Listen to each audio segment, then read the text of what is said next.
जय जय शङ्कर हर हर शङ्कर जय जय शङ्कर हर हर शङ्कर जय जय शङ्कर हर हर शङ्कर जय जय शङ्कर.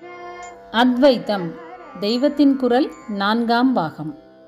போர் தீர்ந்து அமைதி காண. புத்தருக்கு முற்பட்ட கருத்து.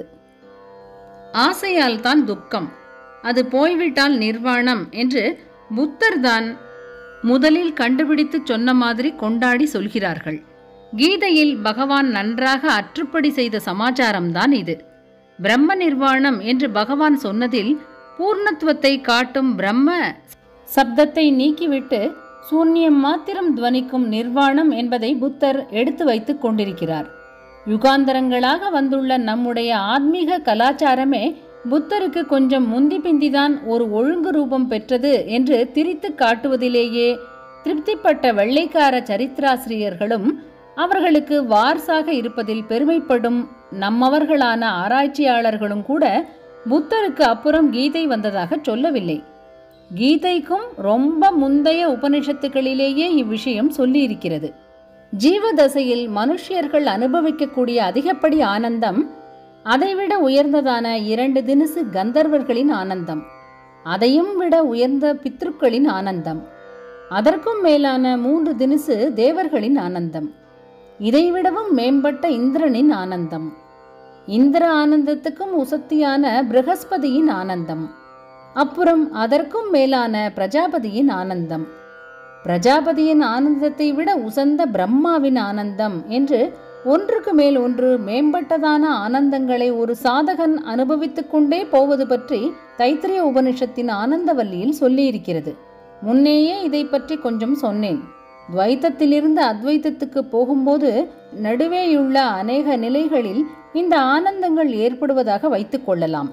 இந்த இடத்தில் இப்படி ஒன்றுக்கு மேல் ஒன்றாக ஆனந்தத்தை பெறும் சாதகனின் லட்சணத்தை திரும்ப திரும்ப சொல்லி இருக்கிறது. அவன் ஸ்ரோத்ரியனாகவும் அகாமகதனாகவும் இருக்க வேண்டும் என்று லட்சணம் கொடுத்திருக்கிறது.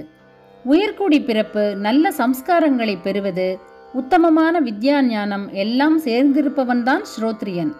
இப்படி இருந்தால் மட்டும் போதாது, அகாமகதனாகவும் அவன் இருக்க வேண்டும் என்று சொல்லியிருக்கிறது. காமகதன் என்றால் ஆசையால் வதைக்கப்படுபவன்.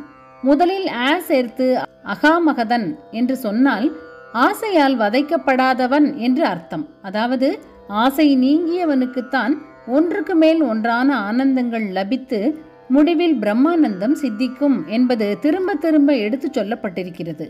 இல்லாவிட்டால் இவன் ஒவ்வொரு ஆனந்தத்தையும் விட்டுவிட்டு மேலே மேலேயுள்ள ஆனந்தங்களுக்கு ஏறி முடிவான ஆத்மானந்தம் வரை போகவே மாட்டான்.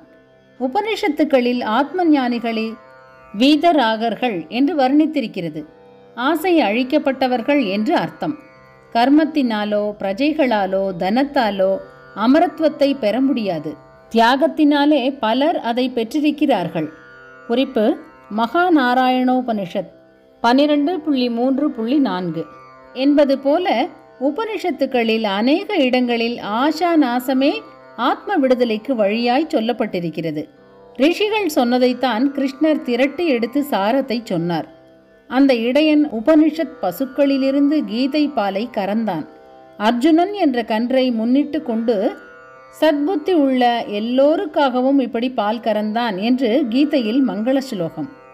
ஆசையை அடக்கி தன்னுள்ளே அடங்கும்படி கீதையில் உபதேசித்திருக்கிறார். மனம் நின்றபின் ஆசை லேசில் கட்டுப்படாததுதான். காமரூபம் துராசதம் என்கிறார். துராசதம் என்றால் கட்டுப்படாதது. ஆனாலும் நீ மகாபாகு என்று அர்ஜுனனை பார்த்து தட்டி கொடுப்பது போல சொல்கிறார். மகாபாகு என்றால் பெருந்தோழன்.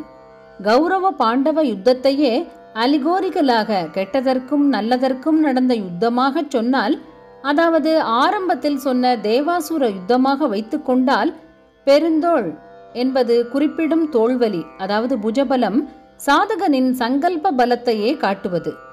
எத்தனை வழுக்கி விட்டாலும் விடாமல் வழுக்கு மரத்தில் ஏறித்தான் தீர்வது என்று உறுதிப்படுத்தி கொண்டு வெளியிலே மறுபடி சிதறி ஓடுகிற மனசை மனந்தளராமல் இழுத்து பிடித்து நிறுத்துகிற அபியாசத்தில் உறுதியாய் இருப்பதுதான் இங்கே புஜபலம். மனஸ் நின்று போய்விட்டால் அப்புறம் ஆத்மா மட்டுமே பிரகாசிக்க ஆரம்பித்துவிடும். மனசினால் தானே இந்த பிரபஞ்ச அனுபவம் அத்தனையும் நமக்கு வருகின்றன. இந்த அனுபவங்கள் அத்தனையும் மனம் அடங்கினால் அற்று போய்விடும். இந்த அனுபவங்களினால் தானே நமக்கு லோக வாழ்க்கையில் உள்ள எல்லா கஷ்டமும் பயமும் உண்டாவது. அவையெல்லாம் போய்விடும். இது அத்தனையிலும் நம்மை ஏவிவிட்ட ஆசை பிசாசு மனசில் தோன்றுவதே ஆதலால் மனஸ் நின்று போனவுடன் அந்த பிசாசும் அடங்கி போய்விடும். அப்புறம் பரமசாந்தம்தான். தேக இந்திரிய மனோ புத்திகளின் கட்டுக்கள், கர்மாவின் கட்டுக்கள், உறவு சொத்து முதலான கட்டுக்கள், சம்சார பந்தம் எல்லாம் அருந்து விடுபட்டு விட்ட ஸ்வதந்திர ஆனந்தம். இதுதான் சமாதி நிலையின் அனுபவம். ஜெய ஜெய சங்கர, ஹர ஹர சங்கர. மகாபெரிவா சரணம். जय जय शंकर हर हर शंकर जय जय शंकर हर हर शंकर जय जय शंकर हर हर